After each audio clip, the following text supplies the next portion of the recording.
देखिए, प्रदेश और देश की जनता विकास चाहती है। अब बहुत दिन नफरत की राजनीति करके लोग थक गए हैं। अब लोग विकास के नाम पर वोट दे रहे हैं। बेहतर शिक्षा हो, स्वास्थ्य हो, रोजगार हो, नौकरी हो और प्रदेश में अमन चैन रहे, इसके लिए लोग अलग अलग प्रदेशों में मतदान कर रहे हैं।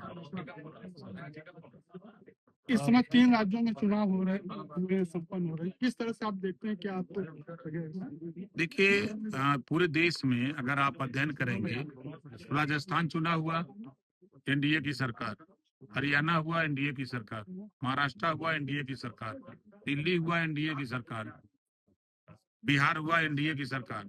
अब चुनाव हो रहा है असम, बंगाल, चुनाव हो रहे हैं। सर, योगी योगी जी और अखिलेश यादव का पोस्टर वार चल रहा है। योगी जी को धुरंधर बताया जा रहा है, अखिलेश यादव को ल्याही राज बताया जा रहा है। क्या करेंगे सर? आपका अरे भाई, हाँ रोल। सर, पोस्टर वार चल रहा है भाजपा और सपा में, क्या कहेंगे? देखिए, पोस्टर वार से कुछ होने वाला नहीं है।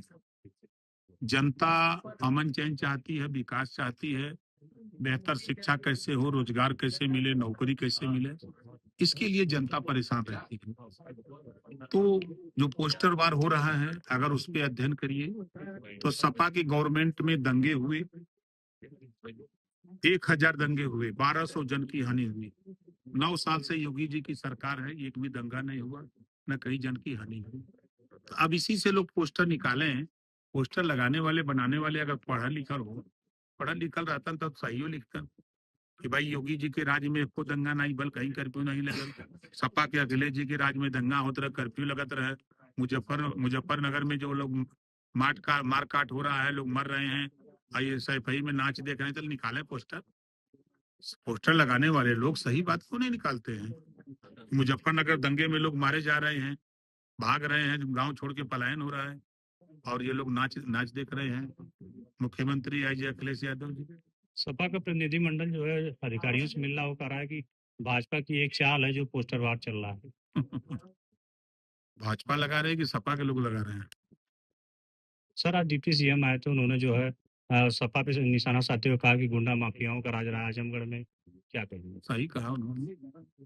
मैं तो यहाँ देख रहा हूँ कि आजमगढ़ में समाजवादी पार्टी के नेता, ब्राह्मण की जमीन हो, राजपूत की जमीन हो, यादव की खुद जमीन हो, वो अगर यादव नेता नहीं है तो उसकी भी जमीनियों सब कब्जा कर ले रहे हैं। और तो निषाद, बिंद, केवट, मल्लाह, राजभर, चौहान, प्रजापति, नाई, गोंड, हर बिरादरी तंग है उन लोगों से कम 4 दर्जन लगभग तो हम जमीन खाली कराए, खाली यादव बनाम यादव का। समाजवादी पार्टी के नेता जो हैं वो कब्जा कर लिए हैं भैया की जमीन। क्या लगता है 27 चुनाव में जो है भाजपा के यहाँ कमल खिलेगा? देखिए, उत्तर प्रदेश में पूर्ण बहुमत की सरकार बनेगी। समाजवादी पार्टी के लोग चिल्ला के थक जाए, कुछ होने वाला नहीं है। मंत्री जी, सपा यूनिवर्सिटी का नाम पूरा नाम नहीं है, राजभर लिखना चाहिए। जब वो थे तो एक यूनिवर्सिटी खोल नहीं पाए। यूनिवर्सिटी जब खुली तो कम से कम नहीं कुछ हुआ तो सुहेल देव का नाम आया ना। सुहेल देव विश्वविद्यालय का नाम है ना। उनका कहना है कि आप पीछे राजभर तो वो क्या कर रहे थे सर? जब उनकी सरकार थी, 4 बार सरकार थी, तो यूनिवर्सिटी खोल करके क्यों नहीं नाम रख दिया?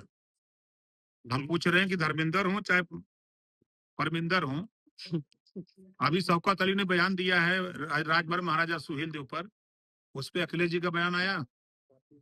वो शौकत के बयान से समर्थन रखते हैं कि उस पर अपनी प्रतिक्रिया देंगे? सर, विकास की राजनीति क्यों नहीं की जाती है, केवल जाति की राजनीति की जाती है, ऐसा क्यों? देखिए, पहले कृषि प्रधान देश था, अब जाति प्रधान देश है। ठप्पा मार के तहसीलिया में जाति प्रमाण पत्र मिलता है।